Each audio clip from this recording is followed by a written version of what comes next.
comes to your underlay, you've got two main types. You've got this type here, which comes in nice little rectangles.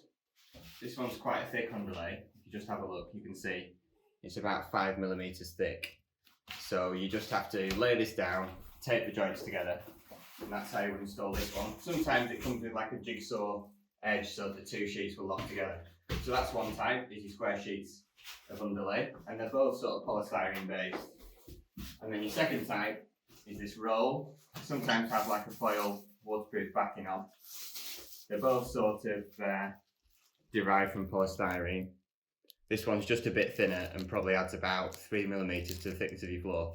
So both types of underlay are fine with laminate flooring, but you can either get it in a roll or get it in a square. They do the same job, just depends on personal preference. I prefer the roll normally because you can just roll it out, tape your joints and you're good to go. But today, in this floor, we want to try and raise the floor level slightly, so it'll be fitting these squares. So sometimes on more modern kinds of flooring, like this vinyl click flooring, this is a relatively new product, it sort of supersedes laminate.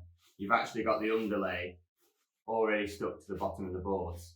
So it's only like a 2mm foam underlay, but when you're using this stuff, it just clicks together and you don't need to put the underlay down, providing your floor surface is fairly smooth and level.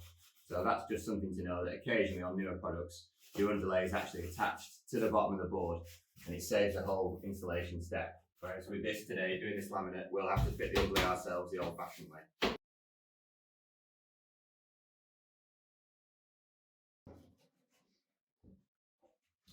So we've got 3 bits of our underlay down, and now we're just fitting our last piece against our skirting board. So what you can do for this is slide your piece in. You just want to put a mark where it meets the end. Mark your waist side, and then you know which side you're cutting off. What I like to do is use a big square, slide it up against your edge, draw your pencil line all the way along.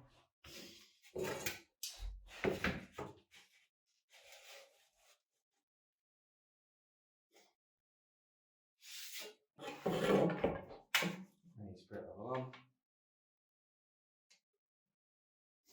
Get a sharp sanding knife.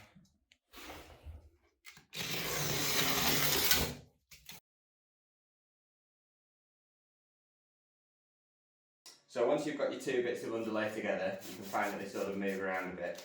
What I like to do is just get some wide tape, something like Scotch tape will do the job, and just sellotape the 2 sheets of underlay together. It just stops them from moving around and makes the process of laying it easier. Take your tape, put your sheets up. It doesn't really matter what tape you use as long as it's tacky enough.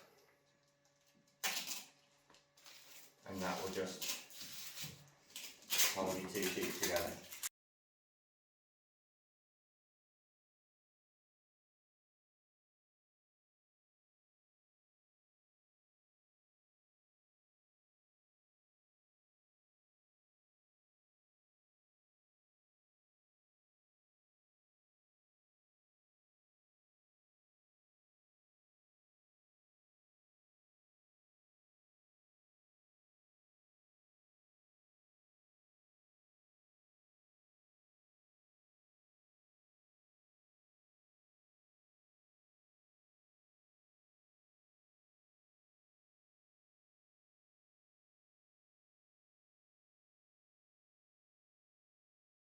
So once you come up against the pipe, what you want to do is you want to mark the 2 outer edges of your pipe, slide your sheet back,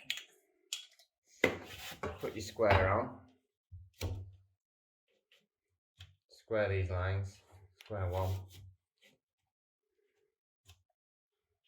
square 2, and then what I normally do,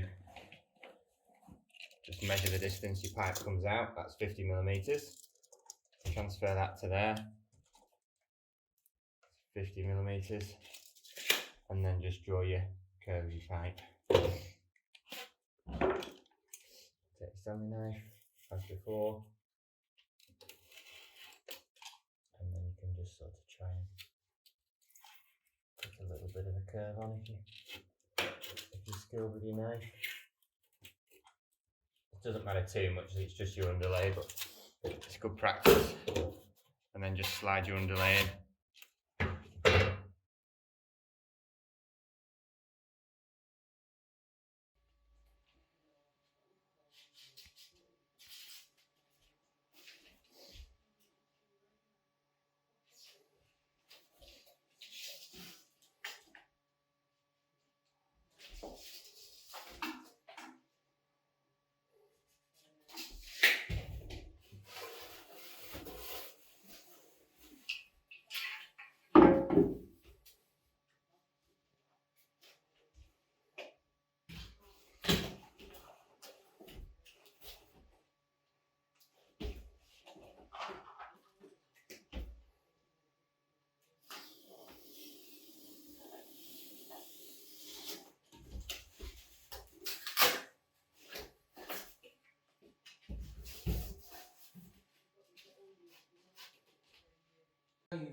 in your shop, do your job, I'll do my job.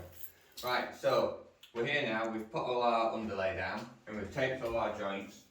It just helps all the underlay stay together and creates a sort of impermeable barrier to moisture. I mean, there shouldn't be any moisture coming up through this floor because it's all floorboards, but it is just nice to have it all taped out and looking neat.